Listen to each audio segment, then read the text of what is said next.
அல்லாஹ் நேசிக்கிறான். அல்லாஹ் யாரை நேசிக்கிறான்? அல்லாஹ்வுடைய தூதர் ஸல்லல்லாஹு அலைஹி வஸல்லம் சொன்னார்கள், அல்லாஹ்வை அஞ்சக்கூடிய போதுமென்ற மனதுடையவர்களாக வாழக்கூடிய, அல்லாஹ் மறைவில் வாழக்கூடியவர்களை அல்லாஹ் நேசிக்கிறான்.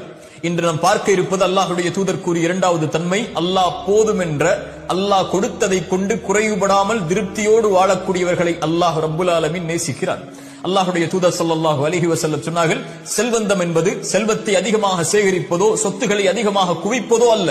செல்வந்தம் என்பது அல்லாஹ் கொடுத்ததை கொண்டு திருப்தி அடைந்த உள்ளத்தோடு வாழ்வதுதான் செல்வந்தம் என்று அல்லாஹ்வுடைய தூதர் ஸல்லல்லாஹு அலைஹி வஸல்லம் உலக மக்களுக்கு ஒரு அடிப்படையை சொன்னார்கள். நிம்மதியோடு வாழ்வதற்கு கோடிகளை வைத்திருப்பவர்களும் இன்று நிம்மதியோடு இல்லை, கோடிகளை தேடிச் செல்பவர்களும் நிம்மதியோடு இல்லை.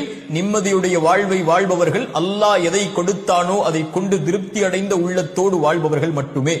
இந்த அல்லாஹ்வுடைய தூதர் ஸல்லல்லாஹு அலைஹி வஸல்லம் சொன்னார்கள், ஆதமுடைய மகனுக்கு ஒரு ஓடை தங்கம் கிடைத்தாலும் இரண்டாவது ஓடை வேண்டும் என்றுதான் ஆசைப்படுவான்.